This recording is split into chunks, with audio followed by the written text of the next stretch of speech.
Have you ever seen something you can't explain? Have you ever heard something in the dark of night that makes your skin crawl?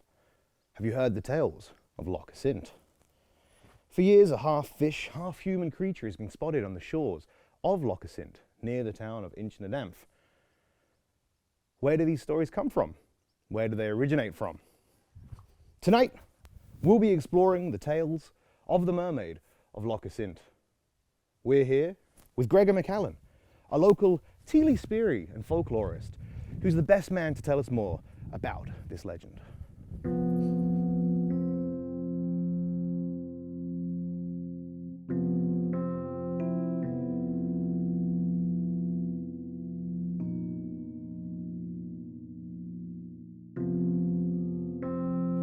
Teely Speary is a name that I go under. It's not me, but I just use it as a sort of a logo and a name.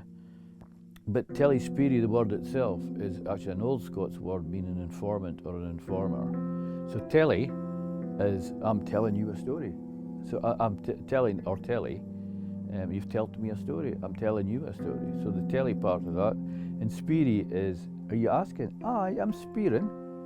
My name is Gregor McCallan. I'm a folklorist, a storyteller, poet, writer.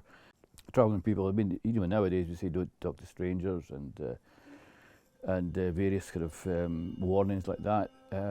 But the travelling children were told stories, usually about Donald Dhu, Black Donald, who was, in the Gaelic tradition, you never mentioned the devil by name. It's he who shall not be named. And therefore he's given names like Donald Dhu or Yonalwan or Alnick or Clutie. And they're all referring to the devil. And there is one particular story in Assynt that is probably the most well known because it's been told, retold, sometimes accurately, sometimes not so accurately, around. But it relates to the old castle of Ardrech, which is on the banks of Loch Assynt, which this ruined tower seems to peer out from. So even if there was no stories connected with it, it would be easy to make a story up. But fortunately, we do have a story. I mean, the story of Donald Dhu and the MacLeod family and Ardrech Castle is based in actual fact, historical fact. And his daughter did disappear. There a little bit of embellishment, the fact that Donald Dhu was mentioned, and well, that's purely what we say now. Maybe it was a little bit of storytelling license that Donald Dhu was brought in, but whether he was or he wasn't, that's what people believe. And but Loch Assynt is a freshwater loch, and you don't get mermaids in freshwater lochs or freshwater at all. They're creatures of the sea, and so the fact that was picked up from, I don't know which source, but the fact it's been transmitted like that is sadly not true. With Gregor shutting down the mermaid so soundly, I was left perplexed. If the local people of Loch Inver and Inchmadanf don't believe, then where did this story come from?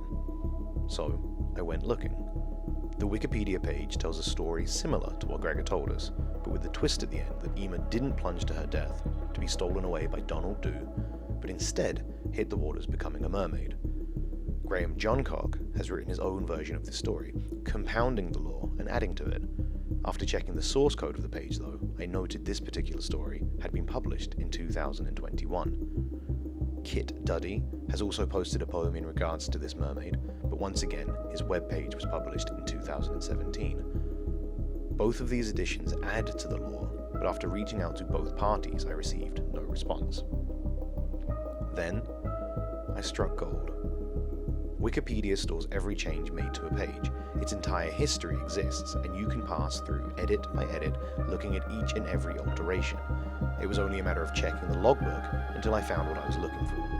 If the page didn't have mention of the mermaid on the 6th of January 2012, that meant that user Bonnie Josephine added the fabricated myth on the 4th of May of the same year.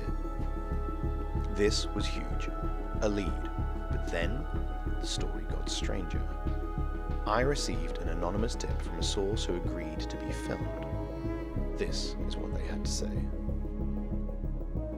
So, the Mermaid of Loch Asinte, well, I can actually tell you the true origins of that story. It was a friend of mine. He went on holiday to Loch Asinte in 2012, and him and a few people were sitting around a campfire and decided to just tell them tales, and one of them told the tale of the Mermaid of Loch Asinte, which they made up there on the spot. They went back home to London, he set up a website, he set up a Wikipedia page, and it just grew from there. So the story is completely fabricated. And I can say that'd be absolutely true. But you cannot reveal my identity, because if one of them find out that I told about this, then I'm in big trouble. Ah, Vince, that's fantastic. Thank you so much for coming on the record. Give me 2 seconds. I just want to check something on the camera here.